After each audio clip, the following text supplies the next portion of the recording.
Time to talk some Hokies here at MarkRogersTV, the voice of college football. Welcome in on a Tuesday night at 8 o'clock Eastern time. We're talking Virginia Tech football on the eve of the second National Signing Day. We got Paul Van Wagner on the line from ESPN Blacksburg, and of course, Mike McDaniel, who has joined us pretty much forever here at MarkRogersTV, the voice of college football. You can catch Mike at si.com, ESPN Blacksburg, his basketball conference podcast with Joey Weaver, and a host of thousands of media outlets out there. How you boys doing tonight? Good, Paul. Hanging in there. Mark? Doing good. You're doing excellent. good. Yeah, absolutely. One of you's Mark, one of you's Paul. Anyway. Yeah, we're both Can here. I be Mark? So, Can I? Yeah, you be Mark. Okay, excellent. All right. It would take me forever to grow that beard, so we really can't change places on that one. I shaved this like 2 days ago, and this is, I don't know. It just got out of control. Hey, Curse. it's you, Paul. We would have it no other way. No other way. So these were the first two gents I thought of when I thought, man, so what the deal is for anybody out there, and you guys know what the deal is here. We talk Florida State, Miami, and Ohio State for a designated live stream for 1 hour each and every week. Of course, I would love to do like 50 of these, but there's only so much time in the week. I've locked in on those three particular teams for various reasons, but wanted to add a fourth. And I thought, before I just say, hey, we're doing Clemson every week, let's kick this around to programs all over the country and just get some response and see where this goes. So when I thought Virginia Tech, again, it was Mike, it was Paul. I was done, had it locked down. I'm not considering anybody else. This is who I want to talk to about Virginia Tech football. So as you guys can tell, I'm playing a little bit hurt. So you guys, the more we hear from you and the less from me is always a good thing, but especially tonight. But this is the best I've actually sounded in about a week. So again, we got Paul and Mike on the line from ESPN Blacksburg and other media outlets. So bring your comments and your questions to the live chat, and we'll pass them along to Mike and to Paul. So guys, man, when I think Virginia Tech football, it's just every situation, every program has its unique quality and brand and portion of college football that makes the game so great across the entire country. But for Virginia Tech, it is a unique brand in that it's not elite. It's not blue blood. It wasn't back in the 50s and 40s, and it's not Michigan, Notre Dame, Ohio State, Alabama. And then all of a sudden, Frank Beamer takes over, and it's playing with everybody. It's playing on that level. The way he built it was just suddenly we had to take note of Virginia Tech football. And even though the records weren't quite at the level post Michael Vick and a few other players that it was at that point, it has stayed now at a certain level to which it has gained that national recognition and that name recognition that has stayed with everyone, even with the 6 and 7 win seasons. So I'll start with you, Mike, in regards to where this program stands right now, where you see it in the hierarchy nationally and in the ACC. And now that Beamer's gone, that point in time is gone in which it was a top 10, legit top 10 program. Can it ever reach those heights again consistently? Where do you see it going? What do you think needs to be done to get it back to where it was? Yeah, it's certainly a different program from the early days of Frank Beamer. And, it didn't get off to the hottest start there for Beamer, but all of a sudden things kind of took off there. Obviously in the mid to late 90s, Michael Vick comes into the fold in 99 and they go to a national championship, and he's in Blacksburg for a couple of years, and all of a sudden Virginia Tech football was on the map. They were playing for a national championship. They were playing in big time bowl games. And that consistency continued throughout the 2000s. And, by and large, from 2000 to 2010, Virginia Tech was, if not the best program in the ACC, one of the top 2 or 3 programs in the ACC, with Miami and Florida State, when they all ended up coming into the same conference. And, Virginia Tech playing in the Big East there for a while. They dominated the Big East. They joined the ACC in the early 2000s, and that run kind of continued, right? They were still a really good, prominent program in the ACC once they joined. And, once they entered the mix, there were still other schools who were still certainly playing really good football. We talked about Florida State, the team that Virginia Tech played in the 1999 national championship game, back when Tech was a member of the Big East Conference. You had Miami, who was obviously very good in the early 2000s there, competing with Florida State on a year-to-year basis. And, Virginia Tech is a program that, towards the latter half of the Frank Beamer era, things started to taper off a little bit. And we're talking about now 2010 and beyond. 2010, Virginia Tech goes to the Orange Bowl. Virginia Tech's in the Sugar Bowl in 2011. And the Hokies have struggled to get back to a big-time bowl game like that ever since. It's now been almost 9 years since Virginia Tech's played in a New Year's Six game. So that's hard to believe. But Virginia Tech has, they struggled in the later years of Beamer, more like a 6 or 7 win program. Justin Fuente came back into the fold, and all of a sudden he enters Blacksburg, and it's a new era of Virginia Tech football. He's still got Bud Foster, defensive coordinator, and things are looking really up for the program. And Justin Fuente immediately comes in with Bud Foster. He wins 10 games in year 1. And now all of a sudden it's like, man, is this going to continue? How sustainable is this? What can Virginia Tech look like years down the road? He wins 9 games in year 2. And Virginia Tech, ever since then, they've kind of struggled a little bit. They won 6 games 2 years ago. This past season, they win 8 games with a weak schedule. And a lot of people saw it as a disappointment. And now, while we're talking about 2020 and the signing class is coming up here tomorrow that Virginia Tech's going to cap off, it's going to be the worst class in the Power 5, it looks like. And if not, it's going to be a second worst, just slightly ahead of Boston College. Virginia Tech is right now 14th in the ACC in the recruiting rankings. So it was going to always be a small class, but Virginia Tech had some misses in the early signing period, and even before that. So it wasn't certainly looking very good for Virginia Tech football. For the 2020 class, they're going to end up signing something like 14 or 15 3-star recruits. So sure, there's still some quality there. It's all about player development once they get on campus. But a lot of fans are wondering if Virginia Tech can get back to the point where they're recruiting at a really high level and playing consistently at a high level that Frank Beamer kind of laid the groundwork for in the late 90s and early 2000s. And it's been a while since Virginia Tech's gotten back to playing that kind of football on a consistent basis. They've had a year here or there where they've been good, but outside of that, they've really just been about a 7 or 8 win program of late. And, that's not going to cut it for a lot of the Virginia Tech fans. That's for sure. Paul, what do you think? Yeah, well, so I'm kind of a newbie in the Virginia Tech fan base world. I moved here in 2016 and kind of immediately adopted Virginia Tech. I had to because of my job, but it's all good. I like it.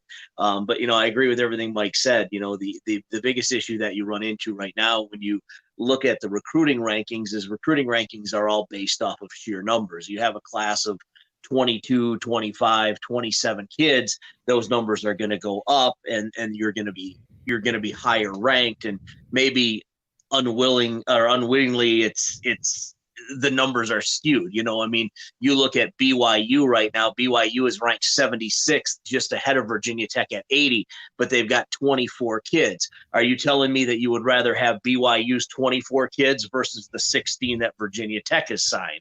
I think the answer is going to be no. Like, you're going to take the 16 kids that Virginia Tech signed just simply because they're going to be better.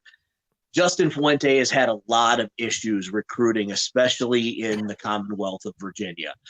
There's been a lot made of the misses that Justin Fuente has had. I mean, he's missed guys from Northern Virginia. He's missed guys from the 757. Now, granted, these are kids that are being recruited on a national level, and he's fighting with the likes of Penn State and Clemson and Alabama and Florida State within the ACC. But, at the end of the day, I know Frank Beamer missed on some of these kids also, but it just feels like Justin Fuente is missing on a lot more of these kids than Frank Beamer ever did. So I don't know. I mean, they're trying to recruit in Texas now. They're trying to recruit still in North Carolina. So they're expanding the footprint of Virginia Tech, which is fantastic. But at the end of the day, I think you got to try to pull those 4- and 5-star kids out of the 757.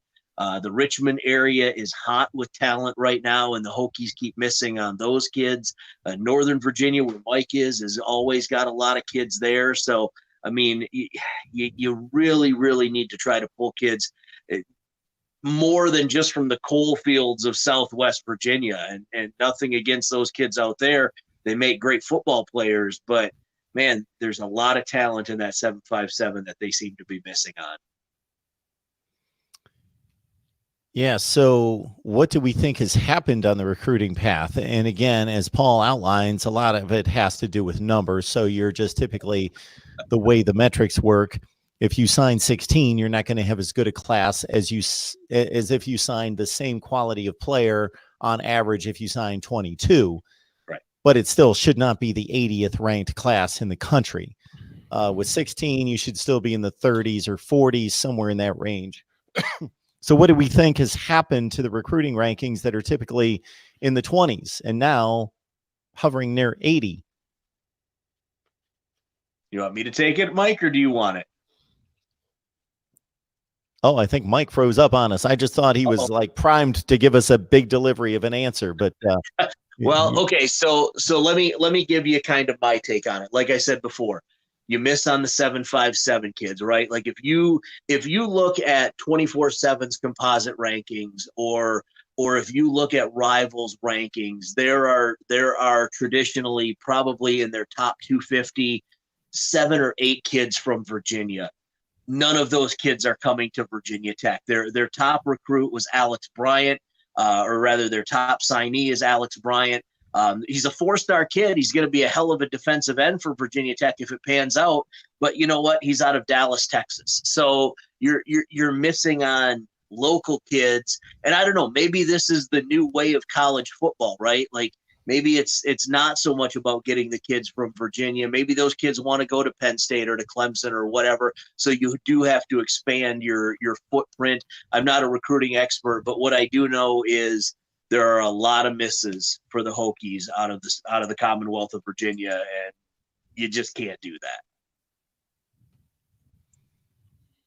When we look at Virginia Tech football, and maybe just even outside of just football, just the culture, the program, and the university, what makes this, and this is really a good question for both of you because you have a different perspective or different take on this. What would lead somebody to believe or know that they just walked on campus at Virginia Tech, or they are going to a Virginia Tech football game? What is different, unique, maybe not necessarily better, just different about the Hokie experience? Yeah, I mean, I think certainly as a student, and I can give that perspective. You know, when I was going to school at Virginia Tech, one of the reasons why I was drawn to Tech, and I didn't grow up a huge Virginia Tech fan at all. I always watched him on TV. A lot of my neighbors in Northern Virginia went to Virginia Tech. But with that being said, when I first stepped foot on campus and, you know, went on the tour and went to a football game when I was a senior in high school, the atmosphere, like, it's tangible. Like, you could feel it in Blacksburg. Unlike a lot of other places I visited, it's very tangible. You can feel it. It's really hard to explain, but game day at Virginia Tech is just an entirely different experience. Game day on a Thursday night at Virginia Tech, game day on a Saturday night at Virginia Tech, it's very different. Lane Stadium only holds about 65,000 people. But for night games, for day games, first of all, on Saturday afternoons, it's very loud. For night games, it is another level. It is one of the loudest stadiums I've ever been in. I've been in the Horseshoe. I've been down in Tallahassee at Florida State. I've been to Clemson and Death Valley. Virginia Tech is very, very, very loud. One of the loudest stadiums in college football. The atmosphere is unbelievable on game day. Of course, they have Enter Sandman and all that going on in the pregame, and that's obviously a huge thing. But it's just loud throughout the entire game. The fans are extremely passionate, regardless of whether Virginia Tech's won 5 games or whether they've won 10 or 11 and they're competing for a big-time bowl game. Every year, the fans bring it. Every game, you know, that place is, if it's not sold out, it's close to sold out. It's just a very different atmosphere. The passion is there. You can really feel it. And something that never really goes away. I mean, once you're a Hokie, whether you're a student or whether you're a resident of Blacksburg or the nearby towns like Paul is, once you're there, you're a Hokie for life. You're forever ingrained in that area, and it's just a really special place. Yeah, there's a reason why the motto for Virginia Tech is "This is home." I mean, Mike's right. Thursday night, I'll tell you this right now: if you've never had an opportunity to be in Lane Stadium on a Thursday night. And I believe there is a Thursday game this year, if I'm not mistaken, Mike. There is. Yeah, Boston College on October 22nd. So if you're looking for an excuse to check out probably one of the hottest atmospheres in all of college football, Boston College on the 22nd is going to be up there. You know, I mean, we have the National Weather Service about as the crow flies, what, Mike, a mile and a half from Lane Stadium on a regular basis, even on a Saturday, like Mike was saying, you know, a Saturday afternoon against Liberty, the Richter scale goes off when people start jumping at Lane Stadium, you know? So, I mean, there is something electric about that venue and about the Hokie fans. I mean, even a couple of years ago when the team was down and they had to play an extra game against Marshall and they sold tickets the week before, you know, just you want a ticket give us $1, you can have a ticket, you can get into the game. I'm exaggerating, but that was basically how it was. You know, they still put 45,000 people in there for a non-scheduled game. People had to change their first Saturday off of the football season to make it back to Blacksburg, and people did. And so, you know, there's just something special about that place on a Saturday or on a Thursday, if you will. Jay Jobs is asking in the live chat, what has been the biggest Virginia Tech win in the 2000s? Mike, this is you.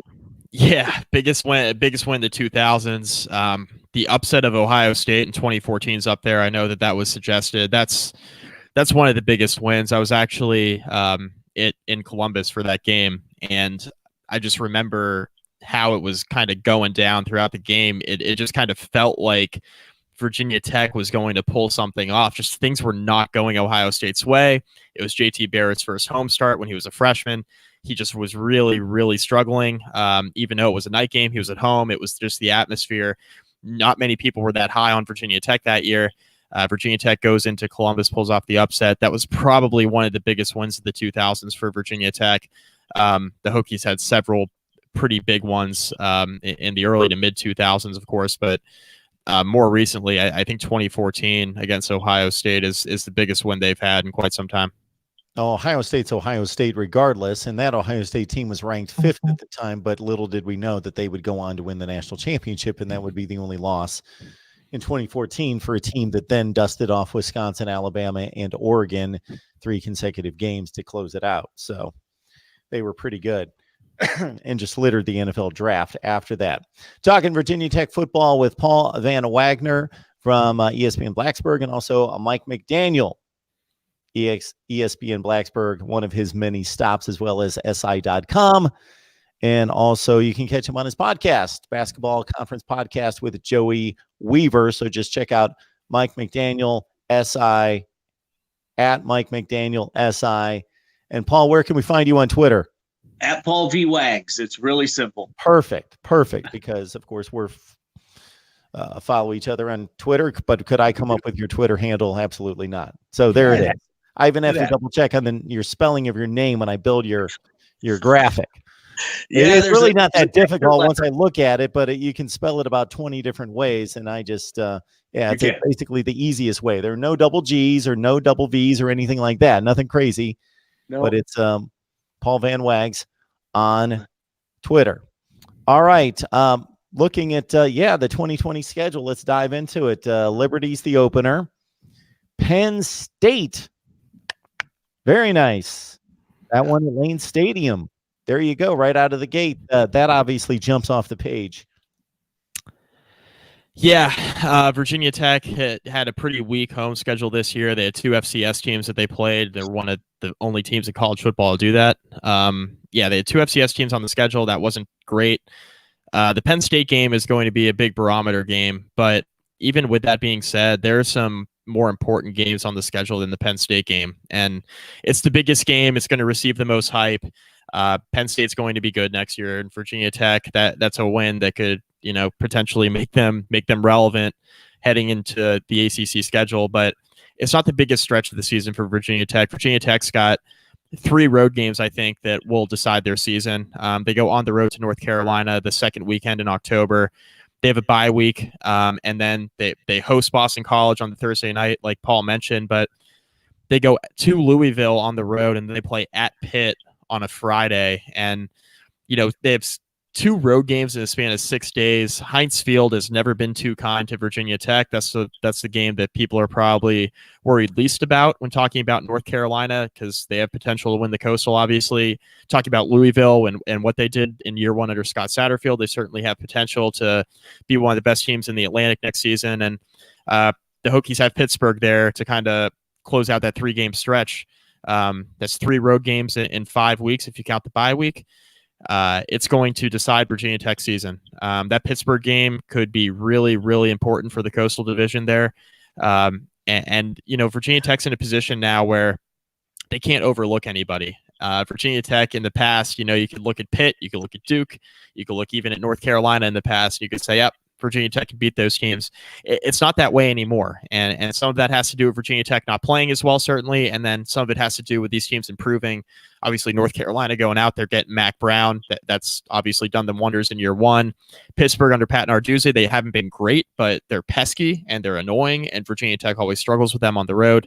And then Louisville has been good for a while now. They had that 1 down year, I guess, going on 2 years ago in the final year of Bobby Petrino. But they're not that far removed from being in the playoff conversation a few years back with Lamar Jackson. So Louisville's got a good football program. North Carolina's up and coming, and Pittsburgh's just there, and they're pesky and they're annoying, and they're good for 7, 8, 9 wins. So it's not an easy Coastal Division. And then the crossover game in the Atlantic Division that's not Boston College this year, just happens to be one of the best teams in the Atlantic, Louisville. What jumps out there, Paul? Let's see. There's 4 consecutive games non-conference to start the season. The bye week comes before Boston College. Yeah, I'm looking at this North Carolina game on Saturday, October the 10th. I've got this thing circled. I had this thing circled last year. I mean, after the Hokies won that 5 overtime contest against North Carolina, you look at the kids that are coming back for North Carolina. I mean, Sam Howell is where it starts and ends with this North Carolina team. But at the end of the day, they've got a lot of talent coming back. The Hokies have a lot of talent coming back also. But Sam Howell is a different kind of a player. He, as a freshman, was just dynamic. He doesn't try to run the ball that much. He just kind of stays in the pocket. He'll move the pocket when he has to. He makes really good throws. I mean, Daz Newsome as a wide receiver is ridiculous. Another guy that the Hokies missed on the recruiting trail, right? We talked about that earlier. Daz Newsome should be a Hokie, but he's not. He's a Tar Heel. And, so that one is going to be tough. Louisville doesn't really excite me that much because it's one of those crossover games. It doesn't really have an effect on the Coastal, other than the fact that, if Virginia Tech really wants to make a statement, that's one of those games that you have to win. I'm looking at Miami on November 14th and Duke on the 21st. Miami is always Miami, right? Like they look good on paper. You think they're going to be good. This year was an anomaly. Maybe we'll see what happens coming into 2020 with this team. But Duke, as Mike knows, Duke just got better today. They added a transfer quarterback, and I can't remember his name for the life of me, but Chase Bryce. Yeah, Chase Bryce. Thank you. Yeah, and so right now that makes Duke that much better. The good news for Virginia Tech is they've always made Durham, at least during football season, Blacksburg South. So hopefully they can do that again this year and they kind of take over that stadium. But I mean, we'll see. There are stretches in here. When I first looked at this schedule, I went, oh, this is a 10-win schedule. Easy. They've got this. You got, at the time, 20 guys returning that were starters. Now you're down to 18. That's still a good number. You got 18 returning starters against this schedule, tough teams at home. We know North Carolina and Duke. We can turn that into Lane Stadium South. We'll be fine. And now we'll see. I'm not as flippant about it as I was maybe a month ago. Yes, you're talking about there, Paul. This North Carolina bunch, this program fascinates me suddenly with Mac Brown showing up and just showing that he's not mailing it in to get to retirement. He took this with a purpose, and he turned it around in a hurry. Obviously pulled away Sam Howell from Florida State. Kid throws 38 touchdown passes as a freshman. You mentioned Daz Newsome, De'Ame Brown, Bo Corrales. They have all three of their top flight. These kids are freakish athletes, tremendous wide receivers, all three coming back. Both of their running backs come back. 4 offensive linemen out of 5 come back. Most of their productivity on a defense, some really great playmakers on defense coming back. They're fascinating. North Carolina is fascinating. Yeah, they're loaded. Just very, very athletic at receiver and skill positions. Paul talked about Daz Newsome, De'Ami Brown, like you mentioned, Bo Corrales. They're all very, very good. Sam Howell, for a freshman, he didn't look like a freshman, guys. We saw him in Blacksburg. Paul mentioned the 6 overtime game at Lane Stadium. Virginia Tech was really, really fortunate to win that game. Hendon Hooker left with an injury. Quincy Patterson came in. Virginia Tech just completely revolutionized their offense in the middle of that football game, just doing nothing but running the football. North Carolina couldn't stop it, and Virginia Tech was very, very fortunate to come out of that game with a victory. They should have lost that game in Blacksburg probably 3 or 4 different times. Also should have won it about 3 or 4 different times before they finally did with the 2-point conversion there in the 6th overtime. But yeah, Virginia Tech is in a position right now where they have some teams in the Coastal that are lurking. Obviously, North Carolina being very good is a storyline, and they've had a good program now for a while, for the better part of the last 10 years. They had a couple down years on their last couple of years of Larry Fedora, but Mac Brown got this thing turned around in a hurry, like you guys mentioned. Pittsburgh, they're pesky, they're annoying. Duke always seems to get a good quarterback, and it wasn't the case this year with Quentin Harris. Quentin Harris was pretty underwhelming, stepping in relief of Daniel Jones when he moved on to the NFL draft, but seems like that's just going to be a 1-year lull, because every time I see Chase Bryce come in, of course, it's with all these Clemson athletes and everything looks really good. But Chase Bryce was really impressive. He's got a really strong arm. I think he can only make that Duke team better. It's got to be an upgrade from whatever they were getting out. Quentin Harris throwing the football this past year, it really wasn't pretty at times, a lot of time actually. But then there are other teams in the Coastal. Miami's Miami. They always look like the most talented team on paper. If they could just put it together, that's a team that looks like they could be far and away the best team in the Coastal, but they never seem to really put it together. Something always seems to go wrong, whether it's the offensive line, the quarterbacks, that just general coaching. There have just been issues at Miami that we've seen lately where it's like, man, this is a program that should be a perennial 10 or 11 win program in the ACC, and maybe your only loss is to, Florida State cross the division, or Clemson in the ACC championship game. And if Miami's in the conversation for the playoff or playing in a New Year's Six, that's a good start to getting back to how they were in the early 2000s, where they were dominating college football. They just really haven't been the same program, and that's before I'm even talking about the University of Virginia, who Virginia Tech lost to for the first time in a long time this past year. It had been 15 years for Virginia Tech. They were trying to extend it to 16. They ended up losing that game to a much better Virginia team this past season. And, we'll see about Virginia moving forward. They lose Bryce Perkins, who accounted for basically their entire offense. I'm really interested to see how things look next year. They have this kid Armstrong, a quarterback, who's coming in, who's supposed to be pretty good, but I like what Bronco Mendenhall is doing there. I think he's a good coach. He's recruiting well in state, something that Justin Fuente is not doing. Bronco Mendenhall is doing. He's actually taking some of the Virginia Tech kids that they would ordinarily get out of the state of Virginia, which is potentially problematic down the line for the Hokies, depending on how they recruit out of state. So, yeah, it's just not an easy division for Tech to win now, and some of that has to do with Virginia Tech just simply not being as good. Some of it has to do with these other teams in the Coastal now coming up and gunning for them, and it should be a very competitive division here heading into next season. And I anticipate Virginia Tech will be one of the favorites because of what they're bringing back, but it's just not a schedule where you can just chalk up 9 or 10 wins. Not with the way Virginia Tech's been playing of late. It's just not that easy where you can look at a schedule and say, yeah, this team's going to win 9 or 10 games. Tech's been struggling to do that for a really long time. So you got to take that into account now when looking at the schedule, like Paul mentioned. And Virginia Tech always has that one bump in the road, right? Like the one team that maybe this year it's Middle Tennessee or Liberty, where you look at it on paper and you go head and shoulders above this team, but yet somehow ODU 2 years ago, right? There's always that looming over the Virginia Tech fan base. Yeah, when you talk about a competitive Coastal division, outside of a team springing up once in a while, Miami won 10 games a couple of years ago. Basically, you can put a blanket over the division of a lot of 8-4s and 7-5s and 6-6s across the board, and a lot of 5-3s and 4-4s in conference play. And it's a guessing game as to who's going to win it. I was lucky enough to pick Virginia, and I know that they were a lot of people's preseason pick to win the Coastal, and they pulled it out this year. But yeah, they lose the majority of the offense in Bryce Perkins. Bronco Mendenhall, as you alluded to, Mike, has done an outstanding job. He pretty much just scrapped the roster in the program and just said, hey, we're going to bite the bullet for 2-10 the first year to get us to where we need to go eventually.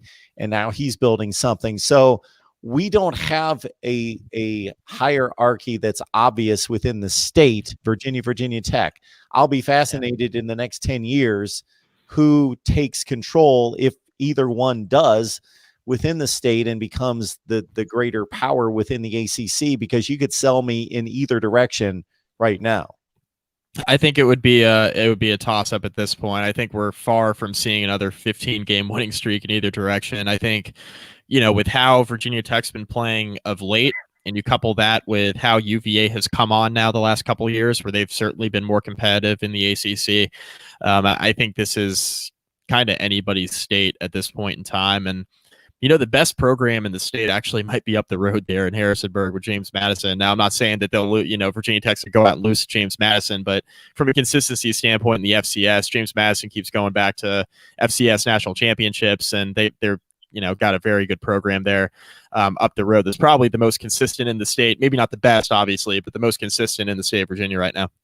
Well, and watch out for Liberty, too, because they've got money to spend on their program. And as we know, dollar signs talk a lot of times in college football. They're probably a few years away from being really competitive, but they just turned FBS, and they'll scare some people, if nothing else. Yep. And it's also unfortunate the way the recruiting cycle has failed the Hokies this particular time around, because after that 45-10 loss to Duke on a Thursday or Friday night, I saw that game and I thought, man, I'm posting a video because I'm running the numbers and I'm looking at Justin Fuente's tenure at Virginia Tech at that point, and I'm saying, when he took over, I applauded that hire. I thought, this is a good hire. This is a guy that took Memphis from a 2 or 3 win program to double-digit wins. What Mike Norvell did there was just basically take what Fuente had built and just continue it. Fuente built a Memphis into a top group of 5 team and program. And so I applauded that hire, and he got off to a great start, goes to a conference championship game, takes Clemson to a 1-score game, a team that eventually went on to, that was the national championship winning team. Yes, in 2016. They win 9 or 10 games those first 2 seasons. They play in decent bowl games. And then they take a slide the last couple of years, and 6-7, and then they get off to the rough start this year and lose to a marginal Duke team, being kind, marginal Duke team by 5 touchdowns. And I just did the win-loss comparison to say, man, what is going on with this program for the last year and a half? And they turned it around. Now, the schedule played in their favor, but it wasn't a bad schedule. They took advantage of not a rough schedule, but certainly turned it around. Were you guys fearing for the worst at that point in the season, as I was? So it looked things. Bad. Yeah. Two things that we all, I think, kind of noticed, at least those of us that are in the media that cover the Hokies. At the beginning of the year, the players and the coaches got together and they had a meeting. And the players made some requests. The coaching staff conceded a bunch of those requests, and they kind of became a friendlier, gentler coaching staff. And at the beginning of the season, you saw losses to Boston College, close games against FCS opponents. You saw the Duke drumming. And I think that there was a moment, because everybody within the Virginia Tech football program refer to AD after Duke, right? I think that the coaching staff kind of got together and said, okay, we've tried it the players' way. that's not working. We're going to go back to the way we did it before. And you saw a turnaround in Virginia Tech football. They lost by what point I think it was to Notre Dame on a last-second touchdown. They lost the game to UVA, which was a 9-point game in Charlottesville. I mean, eventually that was going to happen, and then they lost their bowl game. But other than that, they really kind of ran off quite a string of impressive victories. I think that there is a system that Justin Fuente and his staff uses, and if they stick to that system, they can be successful. We saw it in year one. We saw it a little bit in year two. They got away from it in last year, and it bit them in the butt. So I think that one of the things that people have to realize is that there's the right way, the wrong way, and there's Justin Fuente's way. And Justin Fuente's way seems to work for Justin Fuente. So we kind of have to just go with that, and understand that it does seem to work for them. Yeah, Paul and I were sitting together at the Furman game, and Virginia Tech's losing 14-3 at halftime to Furman. And Ryan Willis is playing quarterback, and Ryan Willis, he's very different from the other Tech quarterbacks in that he was a pocket passer. He was not a runner. Historically in the Justin Fuente and Brad Cornelson, the offensive coordinator, in their offense, they have a quarterback who's a bit more mobile. They had that with Josh Jackson. They had it especially with Gerard Evans prior to that when Tech won 19 games in 2 years. That was the best quarterback that Fuentes had there in Blacksburg. They move on to Josh Jackson. Josh Jackson has, 9 wins in year one. His second year, Fuente's third with the program. He breaks his leg in the Old Dominion game. Virginia Tech loses that game. Ryan Willis is more of a pocket passer. He plays throughout the rest of the year and plays pretty well. They tailored the play calling to Willis. They did not do that at the start of this year. Willis was named the starter. Josh Jackson transferred to Maryland. When Willis was named the starter, the one question that I had, and Paul and I were talking about on the radio as well, is how is Brad Cornelson going to mold the offense around Ryan Willis? Because his skill set is very different. And on a more of a full-time basis, if you're going to have him be the full-time starter, you need to play to his strengths. There is no question that Ryan Willis was the best passer on Virginia Tech's team last year. No question about it. The thing that separated Ryan Willis from the others is that he wasn't the runner that Quincy Patterson was, that Hendon Hooker, who's the starter now, he's not the runner that he was.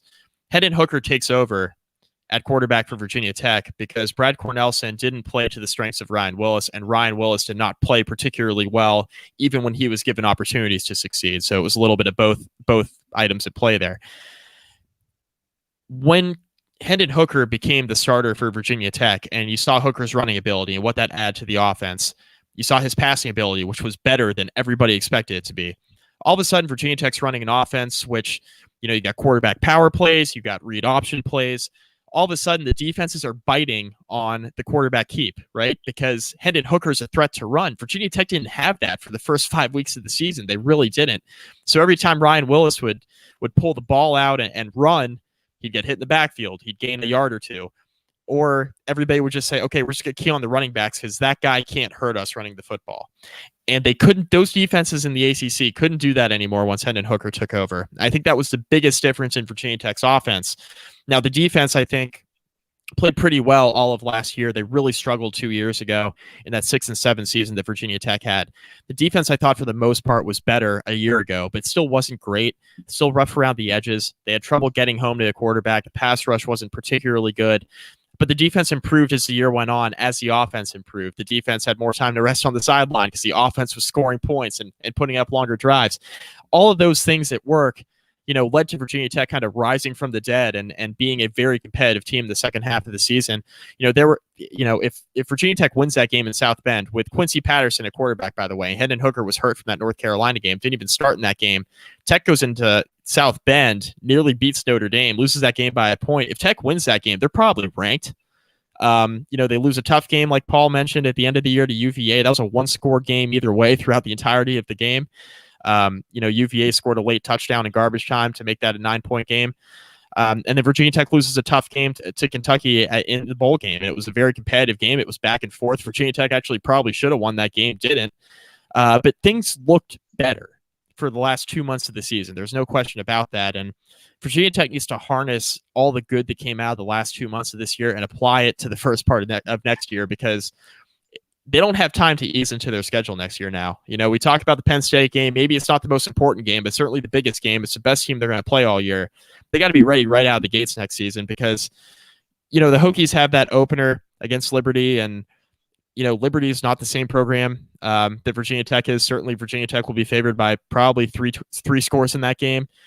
But then they have Penn State looming the following week in Blacksburg, and Penn State's going to be ready to play. James Franklin's going to have those guys ready to go. And Virginia Tech has lost a ton of recruits to Penn State. What better way to recruit? I mean, we talked about the struggles with recruiting and how Virginia Tech's losing guys to schools like Penn State, to schools like Clemson. What better way to harness goodwill towards the class of 2021 than to beat Penn State in week 2 in Blacksburg next year, and tell your recruits that James Franklin's recruiting in Northern Virginia now, especially, and in the 757 in the Tidewater area of Virginia, where some of the best recruits in the state are. What better way to send a message than to beat James Franklin and Penn State in Blacksburg in week 2 next year? You want to talk about a boon to recruiting? This 2021 class already looks much better than this 2020 class is going to be that concludes tomorrow. This 2021 class has an opportunity to be really special if Virginia Tech wins that week 2 game next year. I think that would go a long way to kind of, you know, capping off the 2021 class.